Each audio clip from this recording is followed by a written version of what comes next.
स्वागत है आपका और एक नए वीडियो में और एक नए टॉपिक के साथ। Audience and Sudhanshu Trivedi versus Rajkumar Bhatti thug life debate video. तो चलिए दोस्तों, पहले वीडियो स्टार्ट करते हैं। मजा आएगा, डिबेट का है तो वीडियो अच्छी लगे तो लाइक और शेयर जरूर से कर दीजिएगा। और चैनल पर पहली बार है, सब्सक्राइब नहीं किया तो साथ में सब्सक्राइब भी कर दीजिएगा। चलिए स्टार्ट करते। मैं भाटी सर से कहना चाहती हूँ कि एक तरफ तो आप बोलते हैं कि सारे धर्मों को साथ लेके चलो और दूसरी तरफ आप वोट जिहाद के बारे में बोलते हैं, तो ऐसे में हम आपको कैसे वोट करें? वोट जिहाद में जो उस बेटी ने बोला, हालांकि इसका मैसेज कई लोगों में गलत जाता है, लेकिन उसने क्या गलत बोला? महाभारत की लड़ाई भी जिहाद थी, राम रावण की लड़ाई भी जिहाद थी। अरे जिहाद शब्द कहाँ राम के समय में आया? अरे लिमिट होती है भाई, महाभारत रामायण में जिहाद आ रहे तो हिंदू शब्द भी नहीं था, पूरी रामायण में कहीं हिंदू शब्द नहीं है। तो यावत हिंदू सरोवरम तद देव निर्मितम देशम हिंदुस्तानम प्रचक्षते, कुरान में लिखा है। इस आदमी की पराकाष्ठा की, कभी रामायण में जिहाद बोला है, कभी करा आदि ज्यादा फर्जी, लिमिट है ज्यादा फर्जी। हिंदू उसको मत बोलिए, असली हिंदू हमें, असली हिंदू वो है, असली हिंदू हमें। जय श्री राम भाइयों, तो स्वागत है आपके अपने चैनल जालिम दुनिया में। तो आज की एक और डिबेट होने वाली है, बहुत ही शानदार, क्योंकि आज की डिबेट में सुधांशु त्रिवेदी ने सपा के प्रवक्ता राजकुमार भाटी की आज डिबेट में अच्छी तरीके से क्लास लगा दी। वैसे राजकुमार भाटी भी बड़ी तर्क के साथ बात करने वाले व्यक्ति है, लेकिन आजकल उनका बड़ा बुरा वक्त चल रहा है, क्योंकि आजकल वो डिबेट में या तो कहीं से भाग जाते हैं या डिबेट में बेइज्जती करवा बैठते हैं। क्योंकि आज की डिबेट में वो जिहाद शब्द का डिफेंड करते करते वो जिहाद को महाभारत और रामायण तक लेके चले गए। इसी पर सुधांशु त्रिवेदी ने उनको आज डिबेट में बड़ी अच्छी तरीके से रगड़ा है। ये वीडियो बड़ी फनी एंड मजेदार होने वाली है, तो आप प्लीज ये वीडियो को अंत तक जरूर देखिए। और अगर आप हमारे चैनल पे पहली बार आए तो मैं एक लाइक सब्सक्राइब कमेंट जरूर कीजिए। चलिए शुरू करते हैं। राहुल गांधी का रायबरेली से लड़ना ये पॉलिटिकल ब्लंडर है क्या? हर पार्टी की अपनी स्ट्रेटजी होती है, अपनी रणनीति होती है, और राहुल गांधी ने कांग्रेस ने ये अधिकार है कांग्रेस को कि वो तय करे कि कौन सा कैंडिडेट कहां से लड़ेगा, और ये रणनीति का हिस्सा है। राहुल गांधी ने और कांग्रेस ने दोनों हाथों में लड्डू रखा है, एक तरफ साउथ को साध रहे हैं, दक्षिण को, और दूसरी तरफ नॉर्थ को साध रहे हैं। और आप देखेंगे कि इस रणनीति का बहुत ही बेहतर परिणाम साउथ वालों में फलीता लगा रहे हैं आपके बगल में खड़े होकर। दूसरी चीज साउथ में तो फलीता आपके बगल में लगा रहे हैं खड़े होकर। दूसरी चीज ये बताऊं मैं आपको, दूसरी चीज आपको मैं बताऊं कि आज यही मुद्दा है भारतीय जनता पार्टी के पास कि राहुल जी कहां से लड़ेंगे और कहां से नहीं लड़ेंगे। मुद्दा होना चाहिए जो विकास है देश का, ठीक है, लेकिन एक ही मुद्दा है। एक सेंटेंस और मैं कहना चाहता हूं, भारतीय जनता पार्टी के पास सिर्फ एक मुद्दा है इस सिलेक्शन में, और मुद्दा है संविधान को बदलना। इसलिए 400 पार का नारा है, सिर्फ 400 पार का नारा ही संविधान को बदलवा सकता है। इसलिए वो संविधान को बदलने की ओर, आरक्षण को खत्म करने की ओर इस देश को ले जाना चाहती है भारतीय जनता पार्टी। करारा जवाब मिलेगा। ये आरक्षण खत्म करने का आरोप लगा रहे हैं, आरक्षण खत्म कर चुके हैं। जामिया मिलिया इस्लामिया में SC ST OBC का सारा आरक्षण समाप्त कर दिया गया और पूरा एक मुश्त मुसलमानों को दे दिया गया। अलीगढ़ मुस्लिम यूनिवर्सिटी में SC ST OBC का सारा आरक्षण समाप्त कर दिया गया और 50% पूरा आरक्षण मुसलमानों को दे दिया गया। झूठ क्या बोल रहे हैं आप? प्रोफेसर हो गए, इस तरह झूठ बोलेंगे? भारत का एक राज्य था जहां SC ST OBC को कोई प्रतिनिधित्व नहीं था, वो था कश्मीर, धारा 370 से पहले, इस प्रीटेक्स्ट पे कि वो मुस्लिम डोमिनेटेड राज्य है। आपने आरक्षण नहीं दिया था, हमने दिया। आज पश्चिम बंगाल की सरकार ने पिछले साल 91 जातियों को OBC में लाए और उसमें 85 मुसलमान।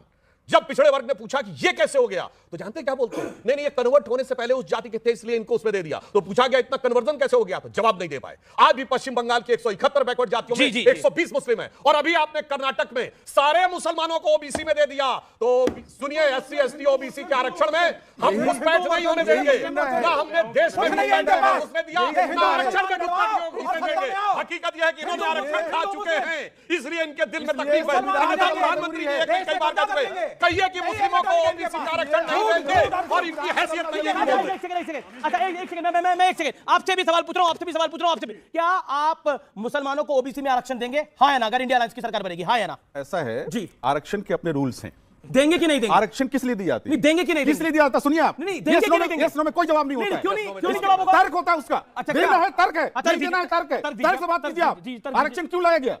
जो पिछड़ा वर्ग है, तो आरक्षण क्यों लाया गया सबको पता है। जो नहीं है बराबर, इक्वलिटी लाने के लिए लाया गया था। और अगर समाज में इक्वलिटी नहीं है, उस वर्ग को, उस क्लास को, सबको मिलना चाहिए आरक्षण। आप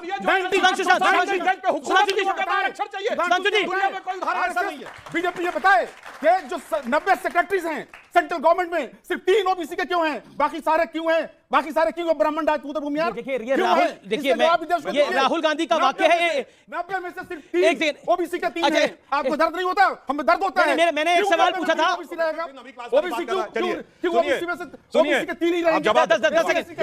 10 सेकंड सुधांशु, 10 सेकंड। देखिए साहब, सेक्रेटरी गवर्नमेंट ऑफ इंडिया का पोस्ट कोई आरजेडी का अध्यक्ष पद नहीं है कि खट्ट से गए और 25 साल में बन गए। बिल्कुल, आपको यूपीएससी में सेलेक्ट होना पड़ता है, टाइम बाउंड प्रमोशन होता है, फिर आप सेक्रेटरी में इंपैनल्ड होते हैं, तब सेक्रेटरी बनते हैं। आज जो भारत सरकार में सेक्रेटरी हैं वो 1992 बैच या उससे पहले के हैं, यानी 92, 91, 90 या 89, 88 बैच के लोग सेक्रेटरी हैं। ये बताइए उस समय कितने ओबीसी थे, किसकी सरकार थी? हमने दिया। किसके ओबीसी थे, किसकी सरकार थी? आरजेडी की सरकार आपकी थी। जब आपने 2% ठीक है, ठीक है, जब वो सेक्रेटरी नहीं हुए तो सेक्रेटरी कहां से बनते? और पढ़े लिखे ये ऑडियंस है कि तुष्टीकरण की प्रकाष्ठा यह है कि वोट जिहाद को जस्टिफाई कर रहे हैं आपके नेता और कह रहे हैं ये ज्यादा वोट करने की अपील थी। वोट जिहाद किसको ज्यादा करने की अपील थी? किसको वोट ज्यादा करने की अपील थी? आप कह रहे हो वोट जिहाद करें। हमने ये सुना था कि लव जिहाद होता है, लैंड जिहाद होता है, अब वोट जिहाद।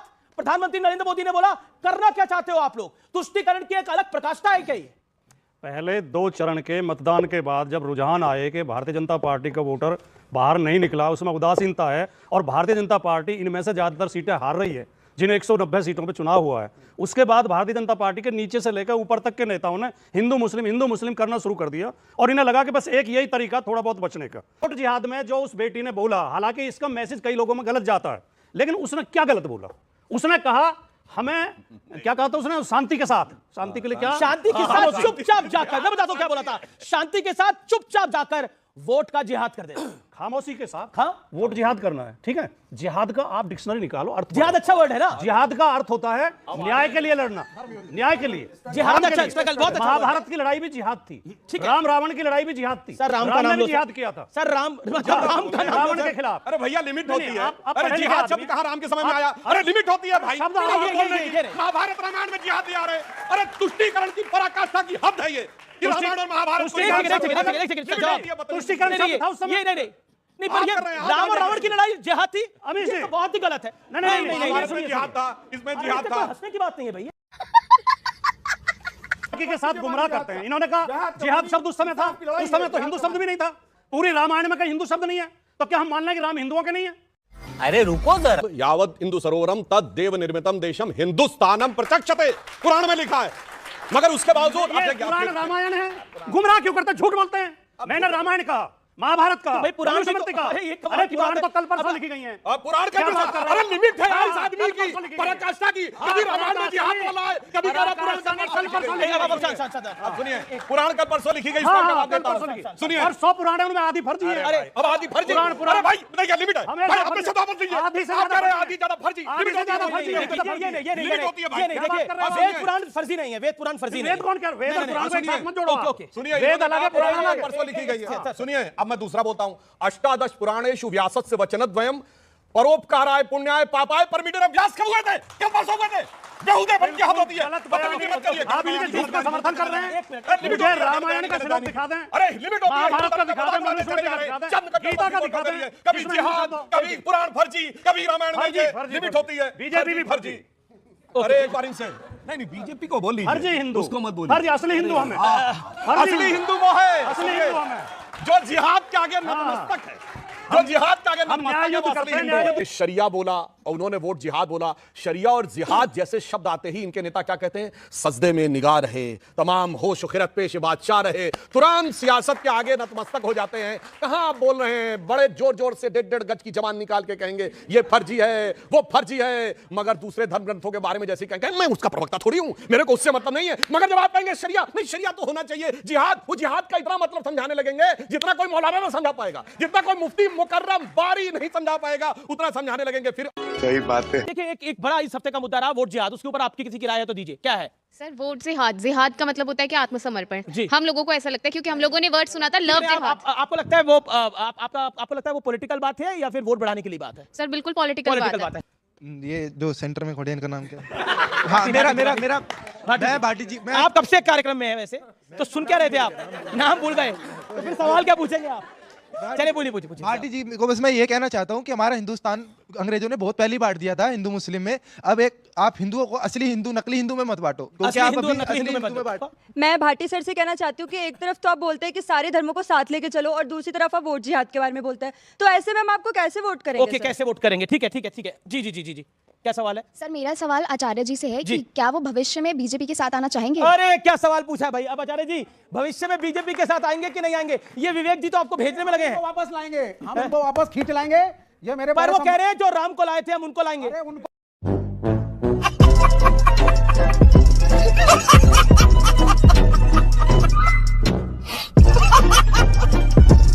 वीडियो में अंत तक बने रहने के लिए बहुत बहुत धन्यवाद। उम्मीद है आपको ये वीडियो पसंद आई होगी। अगर आपको ये वीडियो पसंद आती है तो हमें एक लाइक कीजिए, कमेंट कीजिए, और अगर आपको राजकुमार भाटी के बारे में अपनी कुछ राय रखनी है तो हमें कमेंट सेक्शन में ज़रूर बताइए। हम आपसे जल्द मुलाकात करेंगे नेक्स्ट वीडियो में।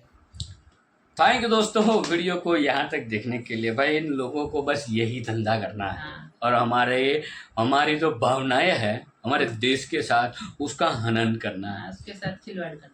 ठीक है।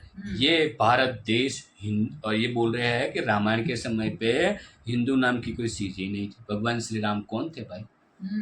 वो भी जिहाद था, महाभारत भी जिहाद। और रावण जो था वो भी हिंदू था, वो कोई मतलब दूसरे धर्म का नहीं था, वो भी भगवान शिव का बड़ा भक्त था। फिर भी आप बोल रहे हो हिंदू, मतलब उस समय ऐसा कुछ था ही नहीं। मतलब कुछ भी यार, पब्लिक यार, हमारे देश की जो आवाम है, तो ये जो डिबेट वाला है उसको बता दीजिए, कोई तो बताओ कि हमारे देश के आवाम की अब जो लिटरेचर रेट है वो बहुत बढ़ चुकी है। बहुत सारे लोग पढ़े लिखे हो चुके हैं। क्यों बकवास करते हो ये टीवी में आके? समझ में नहीं आ रहा है हमें। ये क्या भ्रमित करना क्या चाहते हो और क्या दिखाना आप चाहते हो? क्योंकि ये 5 साल का बच्चा भी अब टीवी के सामने बैठता है ना, तो उसको भी पता चलता है सब कुछ। क्योंकि हमारे देश में इतना एजुकेशन लेवल बढ़ चुका है, ठीक है, वो सब कुछ समझ में आता है। आज 1 साल या 2 साल का बच्चे को हाथ में मोबाइल दूंगे तो वो भी ऑपरेट करता है, कंप्यूटर ऑपरेट करते हैं। आपने कौटिल्य, एक सबसे बड़ा उदाहरण ले लीजिए, कौटिल्य की मैं बात कर रहा हूँ, जो चाइल्ड था जिसको कुछ भी पूछ लो एक कंप्यूटर से तेज जवाब देते थे, ठीक है। तो ये लोग मेरे को समझ में नहीं आ रहा। वीडियो यहाँ पे समाप्त करते हैं दोस्तों, आपसे विदाई ले रहे हैं। मिलेंगे और एक नए वीडियो में आपके साथ। टिल देन, जय हिंद, जय भारत।